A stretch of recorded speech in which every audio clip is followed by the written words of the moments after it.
3 हफ्ते पहले जिन सवालों का जवाब इंडियन क्रिकेट ढूंढ रही थी, 4 दिन में अब ऑस्ट्रेलियन क्रिकेट उन सवालों का जवाब ढूंढ रही है कि हुआ तो हुआ क्या। अब यही टीम थी, न्यूजीलैंड हमें 3-0 हरा के चला गया। हम ऑस्ट्रेलिया जाते हैं ये सोच के कि पता नहीं क्या होगा, और पर्थ ऑप्टस जहां ऑस्ट्रेलिया कभी हारा ही नहीं, भारत उन्हें बुरी तरह हराता है। बल्कि ऑस्ट्रेलियन मीडिया में और कुछ पुराने खिलाड़ी यहां तक कह रहे हैं कि उन्होंने इंडियन टीम को मैन हैंडल करते हुए देखा। मैन हैंडल का अगर मैं हिंदी तर्जुमा करूं तो ये कि ऑस्ट्रेलिया को पीट पीट के घसीट के मारा, और ये इफेक्टिवली हुआ। 295 रनों से ऑस्ट्रेलिया इस टेस्ट मैच में हारा है, यानी कि 295 रनों से इंडिया ने पर्थ टेस्ट मैच जीता। बातें बड़ी आती हैं कि तोड़ा था गाबा का घमंड, तोड़ा है पर्थ का घमंड, लेकिन इस जीत में बहुत कुछ छिपा है। एक भारत की वो रिजिलियंस की कहानी है, क्योंकि जब न्यूजीलैंड से भारत सीरीज हारा था तो दायित्व था बुमराह पे। रोहित तो नहीं थे पहले टेस्ट मैच में, और जब आपका जहाज यहाँ से उड़ के गया, उसमें एक कोच गौतम गंभीर और एक कप्तान जसप्रीत बुमराह, और टीम को संभाल के रखना, उस टीम को ये एहसास कराना कि भूल जाइए वो 1 महीना जो न्यूजीलैंड की सीरीज में भारत को हार मिली थी, और ध्यान दीजिए जो काम आप करने आए हैं।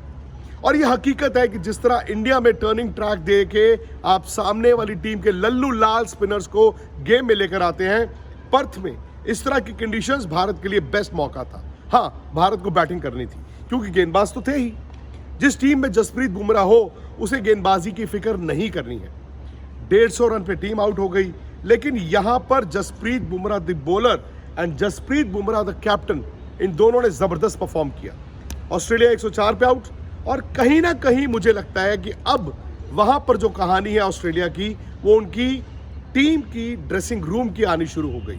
आपने कमेंट्री में सुना होगा कि मैथ्यू हेडन बात कर रहे थे, उन्होंने कहा कि कल जो जोश हेजलवुड ने प्रेस कॉन्फ्रेंस में आके बोला कि भाई गेंदबाज क्या कर रहे हैं, बैट्समैन क्या कर रहे हैं, क्या ऑस्ट्रेलिया को जीतना नहीं चाहिए था, जिस पे उन्होंने कहा कि बैट्समैनों से पूछो।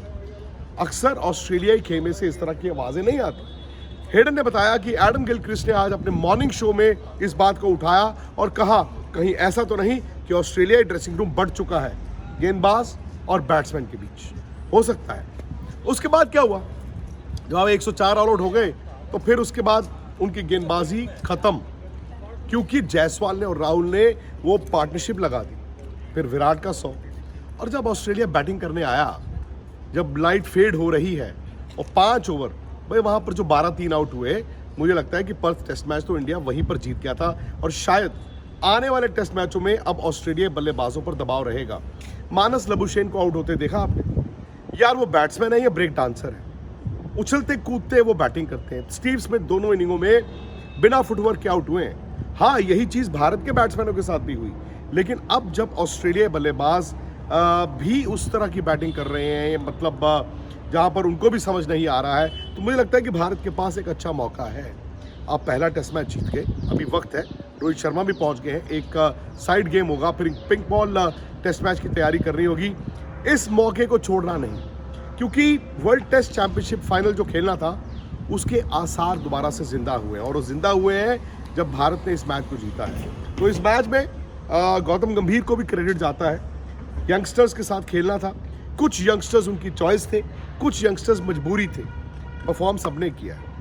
रोहित शर्मा वापस आएंगे, शुभमन गिल वापस आएंगे, कई सवाल भारत की टीम के सामने रहेंगे। क्या केएल राहुल और जायसवाल सलामी जोड़ी रहे? क्या रोहित शर्मा मध्य क्रम में खेले? क्या शुभमन गिल का अंगूठा पूरी तरह ठीक हो जाएगा? कई सवाल हैं, उन सवालों का जवाब आने वाले दिनों में होगा। लेकिन फिलहाल एक बात, मैं ये नहीं कहूँगा कि इस जीत को सेलिब्रेट ना करें, इस जीत को सेलिब्रेट करें, क्योंकि जब आप इस जीत को सेलिब्रेट करेंगे आपको एहसास होगा कि आपने खास क्या किया है। लेकिन आने वाले 4 मैचों पर भारत की नज़र होनी चाहिए, क्योंकि अब ना अचानक से 4 दिनों में ये फिर से दिखना शुरू हो गया है कि जैसे ही इंडिया ऑस्ट्रेलिया को देखता है कुछ तो इनको हो जाता है। खैर, इस टेस्ट मैच की खबरें आपने स्पोर्ट्स तक के साथ देखी। आई होप हम आपको एंटरटेन कर रहे हैं, आपको खबरें भी दे रहे हैं, ना सिर्फ बॉर्डर गावस्कर ट्रॉफी बल्कि चैंपियंस ट्रॉफी में क्या चल रहा है, क्योंकि वहाँ पर भी अब लड़ाई जो है ना वो एंड तक पहुँच गई है। क्या वो हाइब्रिड होगा, कैसे होगा, क्या होगा, वो सारी खबरें होंगी। उसके अलावा IPL ऑक्शन आप लाइव देख रहे हैं, अब आप टीमों का भी देखेंगे। किसके पास कौन सी 11 बन रही है, किसने ऑक्शन में जीता, किसने ऑक्शन में हारा। तो वो सारी खबरों के लिए आप स्पोर्ट्स तक को देखते रहें। प्लीज इस वीडियो को लाइक जरूर कीजिए, शेयर भी कीजिए और स्पोर्ट्स तक को सब्सक्राइब भी कीजिए, नोटिफिकेशन की घंटी भी बजाइए। मैच से जुड़े आपके हर सवाल का हम देंगे जवाब। जानने के लिए हर update, live analysis, special interviews, download कीजिए स्पोर्ट्स तक ऐप।